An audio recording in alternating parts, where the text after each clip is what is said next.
So thank you, Congressman Costa. I had no idea you were going to be saying those kind of things, but I'm just touched beyond. But I have to stick to what I've written because it's been driving my family crazy that I've been working on it for so long. So, good evening, queers and allies. Because if you are not one and you are here, then you are the other. So my straight friends were so very excited when I told them that they were allies. It gave them an identity. They had been confused. I think that they were jealous because we had all the cool acronyms. Queer Hero of 2019.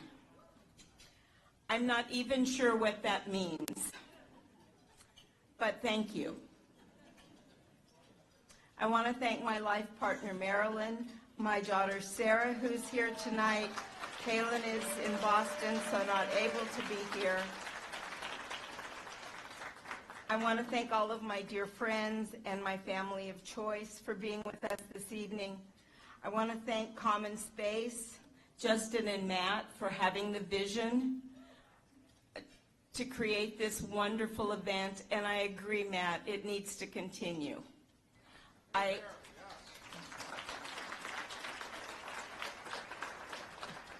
This has been a great event. It was a wonderful event that last year. It will be a wonderful event tonight, even though it's been a little bumpy this time. We can handle bumps. We can. I know that the Board of Common Space will breathe a sigh of relief tomorrow and take care of all the lingering issues that are left over after an event like this, and thank you. When you changed the night, I lost 2 friends, but I got 4, so it worked out for me. And it's an honor to receive this award with my friends Robin McGehee and Peter Robertson, my sheroes and heroes.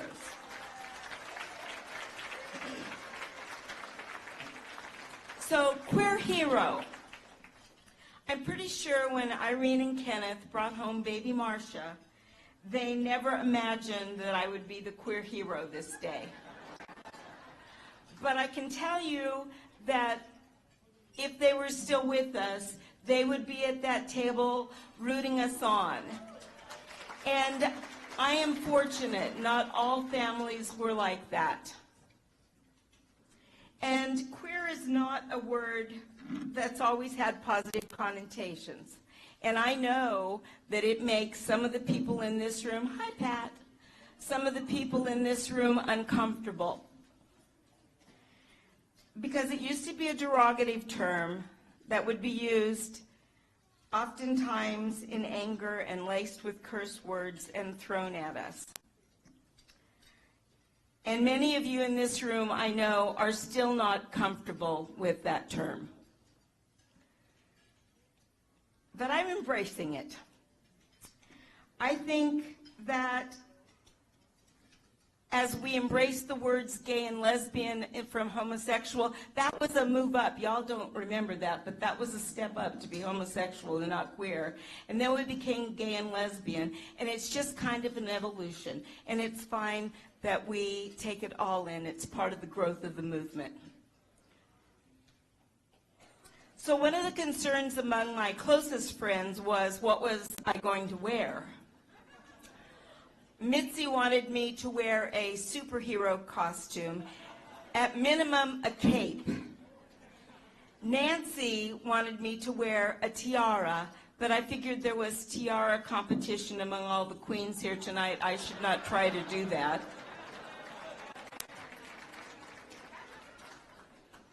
And Joanne wanted to go shopping with me, but I managed to dress myself.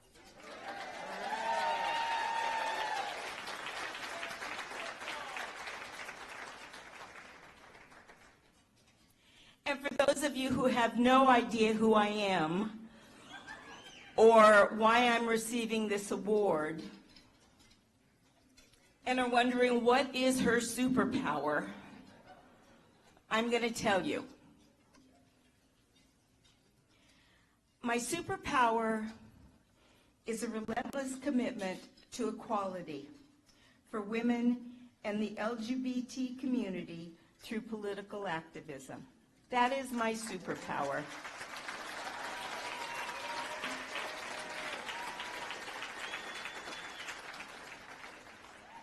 And I know some of you want nothing to do with politics. You think that both parties are the same and that there are no differences. But they're not. In the last 3.5 years, there have been over 900 attempts to chip away at our rights through policy and legislative changes. And I know some of you may think I vote, that's enough, but it's not. There are less than 0.1% of elected LGBTQ people in this country, less than 0.1%. We have 3 openly LGBTQ elected officials in this county.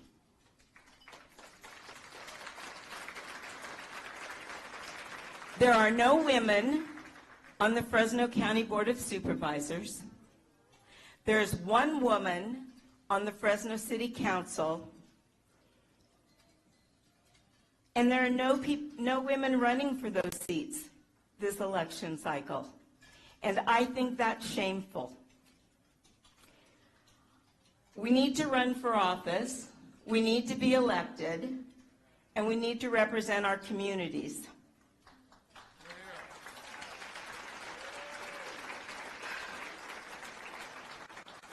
And I'm not suggesting that everyone run out and file for office, because it's hard work, it's expensive.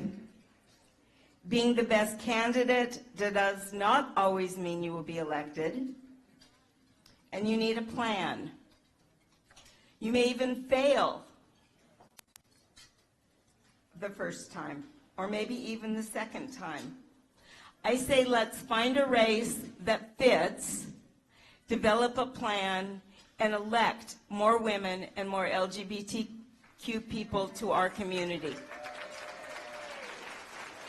Now, I'm running for Fresno County Democratic Central Committee. That's a good fit for me. But that's it. That's all I'm ever running for, because that's my fit. I had dinner with a friend the other day who I'd not seen for several years.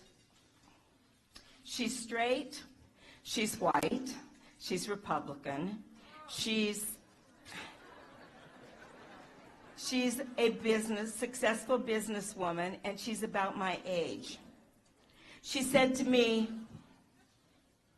"I hear you're involved with politics," and kind of gave me that look like, why? You have a good life. You're not discriminated against. What are you complaining about, and why do you care? And she's a friend. I said, "Jane," that isn't her name. I'm protecting the innocent. "Jane, if I lived in Georgia, I could lose my job for being gay." She said, "That's not right. I could be not denied the right to rent an apartment or buy a home." She said, "Well, that's not right. I could be denied the ability to adopt and create the family that I choose to adopt, that I have," and she loves my family.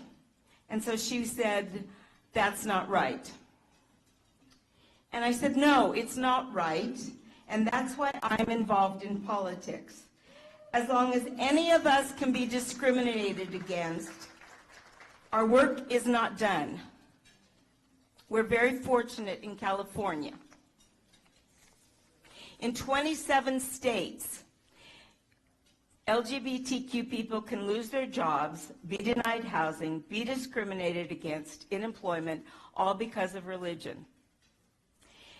All because of who we love. To say nothing of internationally, where our brothers and sisters can be stoned and killed. And this doesn't even take into consideration the attacks on the trans community. This year, 20 trans women have been murdered in the United States, primarily women of color. And the number grows each month. The AMA has declared these murders to be an epidemic. And this doesn't even take into consideration the other challenges that the trans community has. The lack of housing, health care, employment opportunities. I say give them jobs. Treat the trans community the way we all want to be treated, whether we're trans or not. And it scares me. And I know some of you don't understand the trans community, even members of the LGBT community, because I've heard what you say. There didn't used to be trans people. What the fuck? Of course there were trans people. They just want attention. They're confused. It's trendy. And you don't have to get it. But you do have to make an effort to understand and to support them. You have to show up.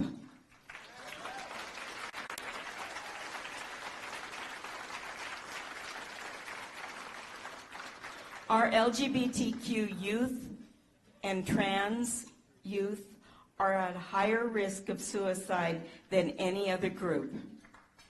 40% of homeless youth identify as LGBTQ, and 60% of them attempt suicide. We must step up, we must engage, and we must have support, and we must support them. They must know that it does get better and that we're here. Our community struggles with a lot of issues. Depression, alcoholism, drug addiction, eating disorders, HIV, and the long-term effect of those things. And we need programs that address those issues and not policymakers that turn a blind eye and want to cut those programs. And being gay is not for the faint at heart, even in 2020, which we are going into. I forgot the year. I'm president of Fresno Stonewall Democrats, the only LGBTQ Democratic club in the county. And some of you may have heard of it, and some of you haven't, and some of you may have heard negative things about it. I had. When I started attending, I thought it was a little creepy. There were some good people, but there were no women, and there was no diversity. But I kept going back and dragging my friends and my allies, and some of them thought it was a little creepy too. But I was elected president, and there are a few wonderful, wonderful people, men and women, who share my goals, and the club is slowly changing. But we need your participation. People tell me that young people don't care about politics and won't get involved because they don't understand what it was like to live in fear. That LGBT Democratic clubs are not relevant. And I'm here to tell you that that's bullshit.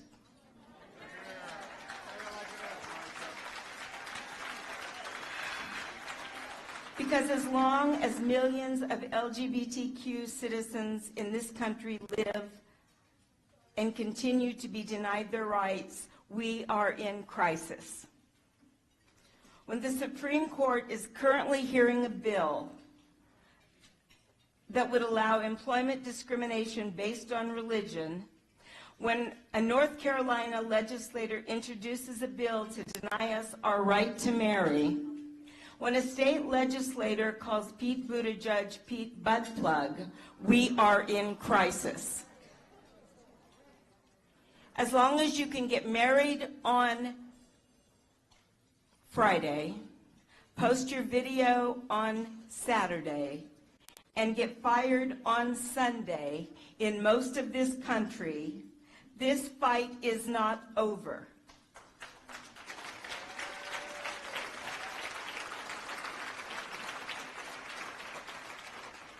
In fact, we're just getting started. I believe if I can convince my friend Jane that discrimination against the LGBTQ community is wrong and is ongoing, I can persuade others to join me in this fight. And I believe this is a call to arms with voting and political engagement. And I hope that you will join me and that you will all be a hero.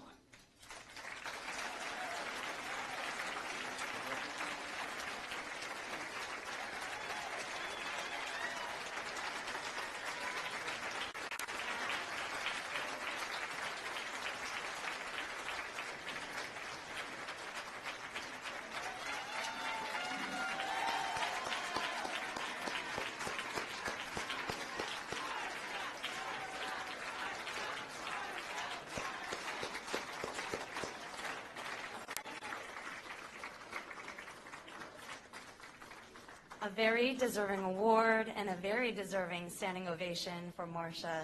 Thank you so much for being a superhero for our community.